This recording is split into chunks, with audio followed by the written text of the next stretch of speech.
Everybody, load the box here, jumping on for just a quick one. We're going to talk a little bit about the super exciting news. Brian Flores is officially joining Kevin O'Connell's staff as the defensive coordinator, replacing Ed Donatel. Jordan, first things first, where were you when you heard the news, and what was your immediate reaction to it? So it was actually kind of funny. I was on the phone with one of my buddies, and I'm going to try and keep this short and sweet, but my heat went out again yesterday. And I was kind of in a panic, and I was in a spiral. So I was in like 5 different layers, and it wasn't even that cold. It didn't even get below 60 in my house, but I was still like being over dramatic. And I was on the phone with one of my buddies when you text me first, and then FOMO host Jack also texted me, and the texts were very similar in like just pure excitement. And I was on the phone with my buddy, and I think we were talking about like we weren't talking about football, and I went, oh, expletive. The Vikings just got Brian Flores, and he said, like the Dolphins guy, and I said, yeah, like, and he said, isn't that who you wanted? And I said, yeah, it was who I wanted. So I was ecstatic. I was in my bedroom, just kind of talking, doing whatever, and I don't know. I'm trying not to get too excited because like you can have the perfect scheme, and if you just have bad players, it doesn't matter. Yep. But I really think the Vikings, I think that they are. I just love the thought of Andrew Booth playing press man coverage. It excited me last year in the draft. It was one of the reasons why I said that Andrew Booth, that pick single-handedly saved the draft for me, because I thought that was such a good value and such a good pick. And so I don't know. If you're a Vikings fan, there's no way that you can temper your excitement today. It's electric. Yeah, it's really exciting to see. And we talked about this a few weeks ago, or maybe it was last week, when we were starting to talk about the defensive coordinator search, and Flores was one of the 3 candidates at the time. And we were talking about the potential clash of personality with Flores and O'Connell, and the whole, O'Connell's kind of got this wrap your arms around everybody mentality. Flores is kind of a, hard-nosed, seeming sort of punch you in the mouth kind of guy. Yeah. But I saw somebody, I can't remember if it was somebody from our site. I think it might have been, posted something how, in a way, the stylistic difference between the two could be a perfect marriage. How, Flores might differentiate just enough to bring an added level of just kind of edge to the locker room, and frankly to the defense that didn't have much of an edge last year.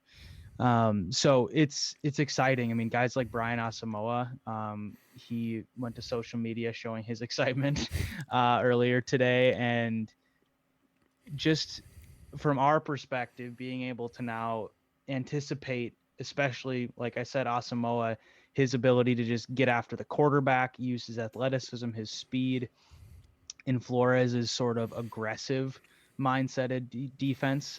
It's just so exciting to think about compared to what we saw last year. Yeah, and I think that if you want a very like in-depth look at Brian Flores, go back a couple of weeks. I think it was 2 weeks ago that we did the Brian Flores episode. We literally just talked about defensive coordinator candidates, and it was like 25 minutes of a show, or 30 minutes of a show, and we spent 20 of it talking about Brian Flores because he was the fan favorite to get the job. I think he was the Vikings 1B, if you will, because I do think that the guy who took the Panthers job, whose name is escaping me, the Broncos' former defensive coordinator, I think he was like number 1. But I don't know. I think that Flores, if you want the quick recap of it really quickly, he's going to blitz a lot, and he's going to play press man coverage a lot, which is the exact opposite of what we saw from Ed Donatel, who definitely owned that nickname. I just think that I'm worried about Duke Shelley. I'll be honest with you. I don't know how he's going to look because he looked good in one scheme, and I'm kind of worried he's not going to look so good in this other scheme. But it's very X's and O's football kind of stuff. I told you I'm going to say it every show that we do. This is how Super Bowls are won. You get a defensive coordinator who probably should be a head coach. He's going to come in. He's going to whip these guys into shape. We're going to get youth. I mean, I'm starting to get the Super Bowl eyes, and that's dangerous because that is what leads to me crying on the toilet after an NFC Championship game loss. Who do you think, other than Asamoah, benefits the most from this? It's a really good question. I think it's the cornerbacks, and across the board, the young guys, because I guess really I'll even expand that. I'll be a little more generous, and I'll just say the defensive backs, the young defensive backs, and that really is Lewis Cine, Cam Dantzler. Even I'd still call him sort of young. Absolutely. Andrew Booth and Caleb Evans. Those four guys. I mean, depending on what they do with Cam Bynum, even I just think those guys struggled in last year's sort of shell coverage that we ran. They seemed lost at times. They gave up too much cushion at times. And I think with this, with young players, you like to encourage them to be aggressive and to play with their instincts, because when you're young, you aren't as, what can I say, high in the football IQ as someone like Harrison Smith is, where you can play in any sort of coverage and be smart enough to get to the right spot. Harrison Smith by no means had like a banner season for the Vikings this year, but he's still Harrison Smith. He knows how to read quarterbacks, and when Donatel really gave him opportunities just to play, he was outstanding. Yeah. But for the young guys, they don't really have that, that foundation, that base of knowledge where they can just go off of and play sort of in a defense like Donatel's, where it doesn't have as much reading and reacting. It's more sort of you're waiting, you're sitting back, and you have to sort of think ahead to the next play. When you're in press man, when you're being aggressive, it's all instincts, it's all reactivity. And I think these guys, these young corners, these young defensive backs who need to really kind of come into their own as NFL players, I think this is going to be a huge opportunity for them. Yeah, big loss for Patrick Peterson, who, I mean, he even said on his podcast, I loved Ed Donatel's scheme because I got to play off. It was almost impossible to get beat deep. Yeah, I gave up, 50 yards on underneath stuff all game long, but who cares? Like, no one's putting me on a poster the way Christian Watson should have. And I'm not trying to attack Patrick Peterson. He played pretty well.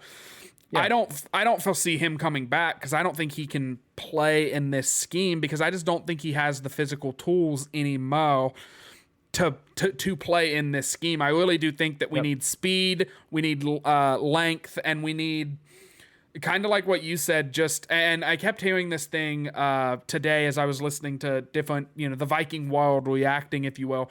Like, there's not as much like, this new defense is very much like, you are set on fire and you just have to get downhill and you just have to play nasty and mean. And I would expect some PI calls. I would expect some illegal contacts, because that's it's going to be a dogfight on the outside on every play, which, if you watch the Vikings this season, you should be incredibly excited about, because, how many times did we see, 10 yards off coverage? And I felt bad for Andrew Booth watching him in that, because I was like, this is such a veteran, like, you need veteran all-pro caliber guys to make that work.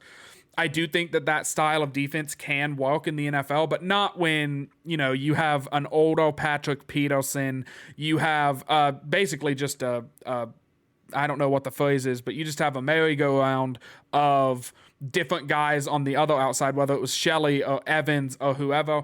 I'm very excited about it. Also, this was a fun stat. Big winner from this is Danielle Hunter, who I don't foresee dropping into coverage, if at all, next season. And I didn't realize this. He had like 50 snaps of coverage this season, most in his entire career. And I'm just excited for him to actually, be an edge rusher, not a linebacker. Yeah. Like, let him go get the quarterback. And it's going to be fun. It's going to be a lot of fun to see what they do. We'll talk later this week about mock drafts and stuff, but I'll actually go ahead and get out of your hair. Follow the show on Twitter, by the way, at LTB Vikings and Shop Unified. I'll let you get final thoughts in, and then we can get out of here. Sweet. Yeah. I mean, one just last final thought that I have, and I'm curious to get your thoughts on this as well, is, and maybe even if it's just a 30-second thought on this, is, there's this fear that the Vikings, hired too good of a candidate, that Flores is going to knock it out of the park in year 1 or 2 and, resurrect a terrible defense. Maybe we're not going to be too aggressive here. Maybe give him a couple years to resurrect it. And then somebody hires him to be their head coach. The positive side of that is, basically, without getting too much into the minutia, the Vikings would get a couple third-round comp picks if that did happen. It's this whole thing with the NFL and minority coaches and free agents and everything. So the Vikings would get a couple draft picks if that did happen. But Jordan, I'm curious to hear your take. Are you worried about that happening? Are you worried about Flores, doing so well that he gets poached? I almost got brainwashed into being worried about that by some other podcasts that were like, no, we need to grow a guy on our own. No, we don't. If Brian Flores gets a head coaching job next season, it's because he took a bottom. I don't even want to say bottom. He took one of the 3 worst defenses in the NFL and he turned it into like a top half of the league defense, basically using like matchsticks and a stick of and a piece of gum he found under the desk. Like he will do some like MacGyver maneuvering to get this defense propped up to being really, really good. And if he does that, the Vikings will be a very dangerous team, because I don't foresee their offense taking a massive step back. Actually, we'll talk about this in another video.